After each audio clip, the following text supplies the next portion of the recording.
Les amis, vous connaissez le format, vous me posez des questions sur différents réseaux sociaux et je vous réponds spontanément, sans préparation particulière, sans script, pour vous montrer comment j'articule ma mécanique de réflexion et par effet de transposition, même si la thématique n'est peut-être pas la vôtre ou la question que vous vous posiez, vous pouvez faire l'exercice de l'appliquer, cette méthodologie, à vos problématiques personnelles. Alors la question du jour, c'est comment évaluer la valeur des gens. Conversation que j'ai eue avec quelqu'un qui a un problème, et je peux tout à fait le comprendre, avec la manière dont il ou elle peut légitimer les personnes qui sont rencontrées au quotidien, les personnes qui déclarent avoir une autorité ou ont une figure d'autorité, et finalement sont un peu perdus dans quels sont les éléments qui me permettraient de valoriser quelqu'un. Quels sont les éléments qui me permettent de dire qu'un individu est légitime, sain et crédible et quelqu'un qui est bien intentionné. Comment je peux regarder ça, sous quel angle, pour être certain de ne pas me tromper? Alors déjà, la première des choses, c'est que personne ne peut avoir de telles certitudes et que, croyez-le, vous pouvez connaître la nature humaine et les gens autant que vous le voulez, vous continuerez de vous tromper. Pourquoi? Parce que parfois on est ébloui par la partie brillante des qualités et des compétences de quelqu'un et ça nous amène indirectement, sans vraiment se l'avouer, à être un peu aveugle sur les défauts ou sur les aspérités. C'est humain. Nous le faisons toutes et tous, je le fais presque tous les ans, ça m'arrive de me dire mince, même là, tu t'es trompé. Pourquoi? Parce que je fais comme vous, et quand quelqu'un me présente la partie positive de son être, eh bien je suis attiré par cette chose qui est plutôt attractif, je me focalise dessus, et même si j'ai appris à challenger théoriquement les autres éléments, on ne peut s'en rendre compte à la fin de la journée qu'empiriquement, sur le terrain. Donc maintenant qu'on a parlé de ça en introduction, déjà vous déstressez avec cette impression qu'il y a un idéal d'individu parfait qui comprenne tout de tout le monde et qui ne se trompe jamais. Ça m'arrive tout le temps et ça vous arrivera encore. Donc déjà, ne soyez pas dans cette quête de certitude là où il n'y en a aucune, parce que c'est quelque chose qui va vous angoisser pour rien. Ça n'existe pas d'être certain de la qualité ou la pertinence de la personne qui est en face de nous, ou sa fiabilité d'ailleurs. Maintenant qu'on a enlevé cette pression, comment personnellement je peux articuler les choses? J'ai une vision très claire de la manière de valoriser les gens, et chez moi elle se fait en 3 étapes. Les intentions, les actions et les résultats. 3 éléments. Les intentions, les actions qu'ils mènent au quotidien et leurs résultats. Le gros problème que j'observe avec beaucoup trop de gens, a fortiori quand ils sont au sommet de la montagne, parvenus, c'est de ne juger que les résultats. Et ça, c'est quelque chose qui me dérange beaucoup, parce que j'avais la conversation il y a encore quelques temps avec quelqu'un qui m'est assez proche, c'est oublier tous les paramètres de chance qui font qu'on peut réussir, je vais y venir, et c'est surtout inhiber ou mettre de côté des éléments essentiels comme les intentions, et je mets là-dedans les valeurs des gens, incarnés, pas seulement proclamés, et le volume de leurs actions, qui est, je trouve, l'un des actes observables les plus nobles que l'on peut avoir en tant qu'être humain, voir quelqu'un qui agit, qui persévère, qui est résilient, qui développe ce qu'on appelle de l'antifragilité, pour voler le concept de Nassim Nicolas Taleb. L'idée, elle est véritablement là. Je trouve que c'est admirable, et voir un artisan travailler pendant des années sur quelque chose qu'il rate à chaque fois pour aboutir enfin à un résultat, eh bien je trouve que c'est noble et que c'est admirable. Et donc, ne valoriser un être humain que sur le prisme des résultats qu'il a, c'est complètement stupide. Et c'est malheureusement ce qui se passe. J'ai en tête quelqu'un avec qui j'ai eu cette conversation qui malheureusement estime à 80% les êtres humains sur les résultats qu'ils ont, notamment financiers, puisqu'il s'agit d'un entrepreneur et investisseur, qui les estime à 15% sur les actions et à seulement 5% sur les intentions, slash les valeurs. Et là, on a un souci. Pourquoi? Parce que ça signifie qu'il se valorise lui-même uniquement sous le prisme de lecture de ses résultats. Et pourquoi on a un problème?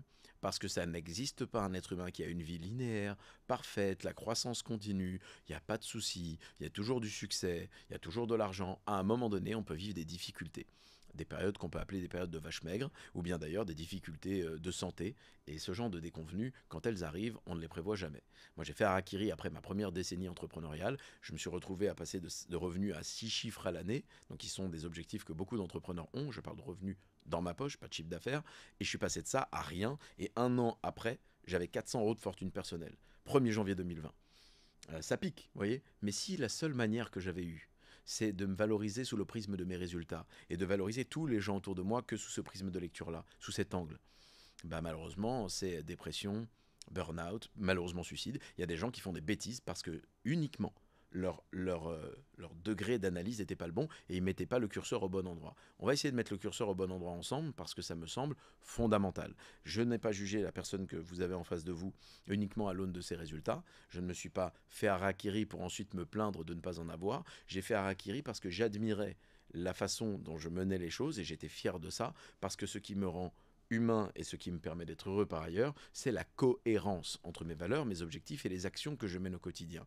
Donc ce ne sont pas les résultats qui étaient bons, c'était les deux premiers paramètres chez moi qui m'ont permis de m'honorer et de m'apprécier assez pour en faire un bouquin. Mon premier livre, donc Le Capitaine, qui est d'ailleurs indirectement mon surnom depuis des années, surnom qu'on m'a donné parce que justement je dirige par l'exemple sur le front et que je ne suis pas juste en train de donner des théories vaseuses, je fais ce que je dis et j'incarne ce que je proclame, eh bien je l'ai écrit fin d'année 2019, après avoir passé cette traversée du désert, après avoir perdu les capitaux et les revenus, après avoir mis un genou à terre et après avoir réalisé, waouh, je me sens bien. C'est marrant ça. Pourquoi? Parce que je sais que j'ai les bonnes intentions et les valeurs qui conviennent, que j'honore ces valeurs par des actes qui font sens et que ces actions, même si elles ne conduisent pas instantanément à des résultats, sont les bonnes. Et que lorsqu'elles ne sont pas bonnes, j'ai l'humilité et l'intelligence de les ajuster. Et donc je sais que je suis en chemin sur le bon chemin. Oui, parfois j'ai les pieds dans la boue, mais je sais qu'à la fin, il y a un endroit, et c'est là où je veux aller, où je vais aboutir et je serai au sec et on pourra se reposer, on pourra se restaurer. C'est d'ailleurs le principe même d'un voyage. Vous supportez les turbulences dans l'avion parce que c'est agréable, l'image d'aller par exemple aux Bahamas et vous dites tiens Exuma là de loin et les eaux turquoises, bon bah c'est pas très grave, il y a eu quelques turbulences en chemin. Et donc vous ne jugez pas uniquement le résultat, mais bel et bien tous les autres paramètres. Donc personnellement, je vous demande de faire très attention si vous êtes dans cette case de juger les gens que par le résultat, parce que le gros problème, c'est pas forcément que vous jugez autrui comme ça, mais c'est déjà que vous portez ce jugement sur vous-même. Et quand ça merde, parce que ça va merder, quand vous aurez une déconvenue, vous n'aurez à vos yeux plus de valeur et donc vous finirez au fond du gouffre. Donc je vous invite à réfléchir à d'autres notions, comme celle des intentions, des valeurs et notamment des actions. Pourquoi? Et je vais y venir. Parce que c'est beau, quelqu'un de bien intentionné, parce que c'est noble, quelqu'un qui agit avec force et résilience, et que je pense que ça conduira toujours à une forme de résultat un jour, parce que bah, la vie est quand même relativement bien faite, et même s'il y a un facteur chance important, à l'effet cumulé, on réussit toujours bon an mal an à faire quelque chose qui a de la valeur quand on est assez focalisé suffisamment longtemps et assez précisément sur un sujet. On développe une forme d'expertise. On développe du savoir-faire, on délègue, on fait des belles rencontres, et même si c'est pas au premier coup, ça finit toujours plus ou moins à donner des résultats. Par contre, la particularité de ces résultats et son intensité est corrélée à un facteur chance bien plus important que ce que tous les vendeurs de tapis là dehors du développement personnel veulent vous dire. Oui, parce que leur objectif à eux, c'est comme ils vous vendent des prestations d'accompagnement pour faire ce que vous voulez, le fameux yes you can, bah c'est de vous dire que tu peux tout faire. Ne t'inquiète pas, si tu suis la méthodologie, tu peux avoir tous les résultats que tu veux. C'est faux. Malheureusement, si tu fais 1m70, comme moi, tu ne seras pas joueur de NBA.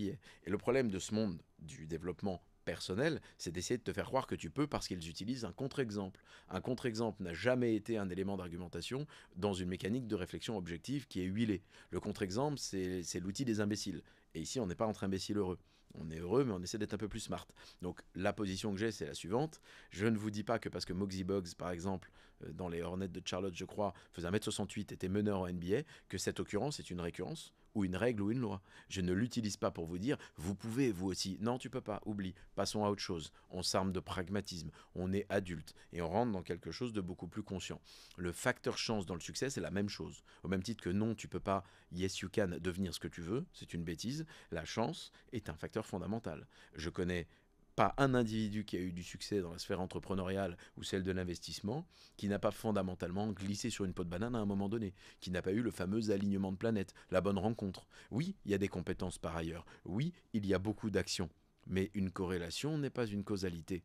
Et si on fait les mathématiques, et vous pouvez demander à ChatGPT, faire la statistique du nombre de personnes qui travaillent avec une détermination sans précédent, qui travaillent fort, qui font beaucoup de sacrifices, de vie personnelle, de santé, et qui n'ont pas les résultats escomptés, voire même pas un dixième de ceux qu'ils espéraient avoir, eh bien je vous le dis, on démontrerait alors que non seulement c'est pas une causalité, mais qu'on en est très loin. Ce n'est pas évident que parce que je travaille fort et avec intensité, je vais avoir des résultats. Bien loin de là, on n'a aucune garantie, donc on a la capacité d'observer que c'est corrélé, et une corrélation, c'est pas une causalité, mais c'est pas parce que c'est corrélé que nous pouvons nous vanter, une fois qu'on a réussi sur un terrain, d'être capable de réussir sur tous les terrains. Moi, je me lève tous les matins, je sais pas ce que je fais. J'ai jamais joué la partie. Je suis là, je regarde, je dis bon, voilà, pas mal cette partie, mais je l'ai jamais joué. Donc parfois je perds. Et souvent d'ailleurs. Et quand je perds, je prends la responsabilité en tant qu'homme. C'est ma faute. Par contre, je rejoue grâce à quoi? Du temps. c'est un stock limité, mais j'en ai encore un peu, et des capitaux. Ça, c'est pas un stock limité, c'est un flux, et je les utilise pour déléguer ou recommencer. Et c'est la chance qu'on a dans un monde occidental, il faut pas oublier ça, où on a 2 bras, 2 jambes, et non seulement une responsabilité, selon moi, à faire des choses que beaucoup de gens rêveraient faire, et à apprécier nos problèmes, parce qu'il y a des gens qui rêveraient les avoir à notre place, mais aussi à essayer de maximiser les résultats que l'on a pour améliorer la personne que nous sommes et nos vies quotidiennes, parce que c'est une manière de respecter la chance qui nous a été donnée d'être en vie, d'être en bonne santé mentale et physique, et d'honorer en effet le fait qu'il y a tout un tas d'individus qui ne peuvent pas et qui eux en rêveraient. Et je pense la vie comme je pense une équipe de football par exemple. C'est-à-dire que si dans une équipe de foot tu fais rien à l'entraînement, on va te mettre sur le banc. Si tu viens même plus à l'heure pour être sur le banc et un remplaçant potentiel, on va pas te remplacer, on va t'éjecter de l'équipe et on va mettre quelqu'un d'autre à ta place. On va donner sa chance à quelqu'un qui a la rage de vaincre et qui va passer à l'action à ta place. Alors, heureusement pour certains, la vie ne fonctionne pas comme ça, mais moi, je m'impose ce rythme et cette pensée. Je m'impose un rythme et une mécanique de réflexion dans laquelle j'inclus l'idée d'une responsabilité, d'avoir 2 bras, 2 jambes et d'avoir de la chance, parce que j'en ai. Moi, j'ai un père qui a fait 6 infarctus du myocarde, 3 AVC, qui a été amputé le 24 décembre 2004, paix à son âme, qui est décédé malheureusement 15 ans après, mais j'ai eu la chance de l'avoir, 10 ans après, longtemps encore avec moi. Il a vécu cette amputation, je sais ce que c'est que de se balader avec un fauteuil roulant, de jamais avoir rien qui est adapté pour ça, c'est compliqué, et donc j'ai de la chance. Moi, je suis en bonne santé mentale et physique, j'honore ça au quotidien. Vous voyez, je suis animé par ça, et peut-être que vous ne le serez pas, et ce n'est pas grave. À minima, soyez animé par vos objectifs, mais dans ce cas-là, mettez le curseur au bon endroit. On ne valorise pas un être humain uniquement par le prisme de ses résultats, mais surtout par le prisme de lecture de ses intentions, de ses actes, et in fine des résultats dans lesquels on accepte le facteur chance, et donc finalement qui sont bien moindres par rapport aux 2 premiers éléments. D'ailleurs, si je vous dis ce que j'en pense, c'est 40-40-20. 40% les intentions et les valeurs, incarnées, pas proclamées. Donc il faut que les gens soient vraiment ce qu'ils disent. Deuxièmement, 40% les actions, parce que c'est noble d'observer quelqu'un qui se bat, qui agit, qui bosse, qui essaie de trouver comme le Tetris comment ça va fonctionner. Et il faut que tu te respectes pour ça, c'est beau. Par contre, tu n'es pas obstiné. Tu es persévérant, c'est pas pareil. L'obstination, c'est faire toujours pareil en croyant que tu auras un moment un résultat différent. Ça ne va pas se passer. Il faut que tu aies l'honnêteté intellectuelle, l'humilité et la conscience de toi, de comprendre que si quand tu pousses la porte, elle ne s'ouvre pas, peut-être il faut tenter de tirer. Mais tu continues d'agir. Et peut-être qu'en tirant la porte, tu vas l'ouvrir et découvrir qu'il y en a encore une autre. Mon Dieu. Et on recommence, il faut que je trouve comment je l'ouvre, etc. Mais tant que tu es en phase avec les notions essentielles d'intention, de bonnes intentions, louables, avec de bonnes valeurs, que tu fais des actions avec intensité et remise en question régulière, pas perpétuelle, sinon t'es une girouette, mais régulière, avec l'intelligence de dire je me suis trompé, c'est pas grave, j'avance, en demandant de l'aide, tant que tu es dans cette démarche-là, moi je t'admire. Parce que 80% de ce qui fait que je peux respecter et identifier ce que quelqu'un est de bien ou de moins bien, c'est les valeurs et intentions et les actions.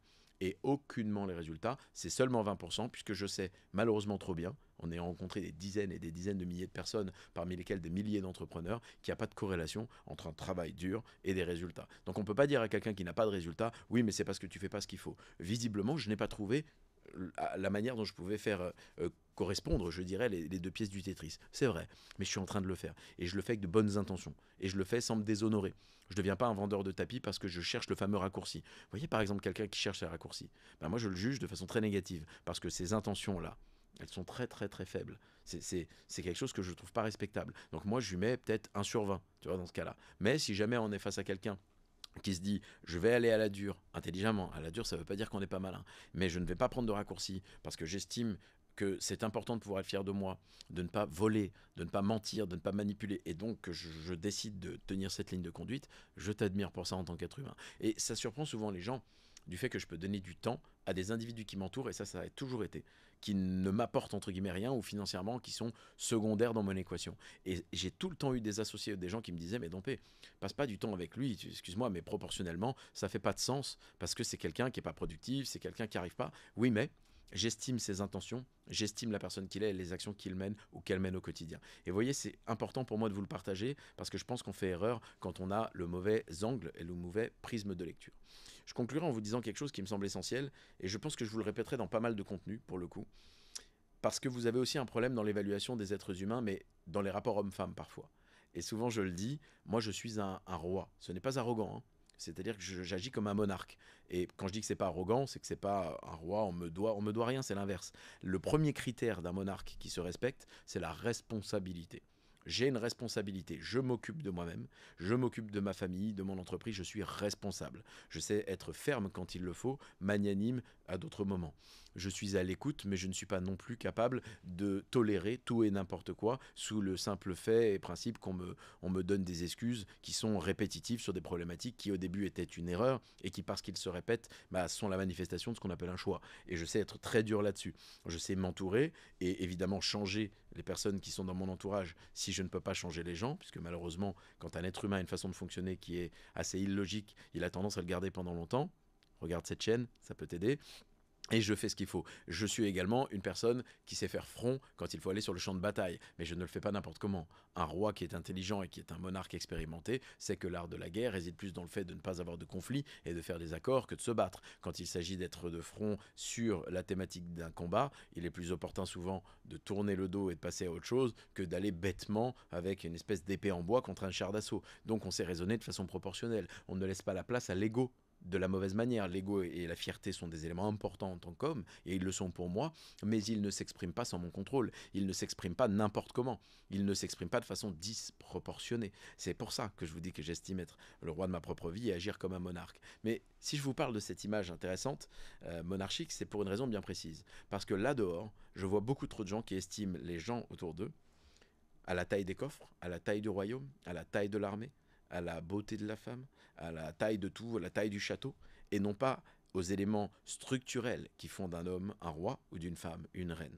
Et d'ailleurs, ce n'est pas genré, le propos est tout à fait adaptable et en face pour ces dames sans aucun problème, mais là je parle dans mon cas, puisque bien évidemment c'est moi qui m'exprime, j'ai du respect pour les gens, non pas parce qu'ils ont un grand territoire, parce qu'ils ont une grande armée, mais parce que je détecte chez eux des éléments très puissants, comme ceux de la parole donnée, de l'honnêteté, de la stabilité, de la fiabilité, de l'honnêteté intellectuelle, de la droiture, du fait d'être quelqu'un de fiable, qui sait faire ce qu'il dit et qui tient droit, quelqu'un sur qui on peut se reposer. Ces éléments, je les admire. Mais même si la personne est un, entre guillemets, petit roi, c'est-à-dire qu'il ou elle n'a pas forcément, ou une petite reine, n'a pas forcément un grand, je dirais, royaume, une grande armée, beaucoup de capitaux, de l'or dans les coffres, je m'en fous complètement. La manière dont moi je donne du respect et de l'attention aux gens, c'est à ces éléments constitutifs de la personnalité et du fait qu'ils sont statutairement des rois ou des reines de leur propre vie, et non pas à la taille des éléments qui sont des conséquences de l'effet cumulé des intentions, des actions et du paramètre de succès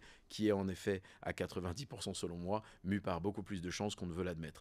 Donc finalement, avec ces éléments, j'espère que ça répond à la question de comment, personnellement, je valorise les gens autour de moi et peut-être de comment vous devriez vous valoriser vous-même pour de temps en temps être capable de vous faire une petite tape sur l'épaule et pas vous juger outre mesure parce que vos résultats tardent à arriver. C'est le cas pour 95% des gens et n'oubliez pas que les réseaux sociaux ne sont pas du tout le reflet de la réalité. Ne comparez pas votre moteur à la carrosserie des autres. Vous ne savez pas ce qui se passe dans leur vie. Et bien souvent, quand vous le découvrez, vous comprenez que ce n'est pas aussi beau que ce que vous croyez.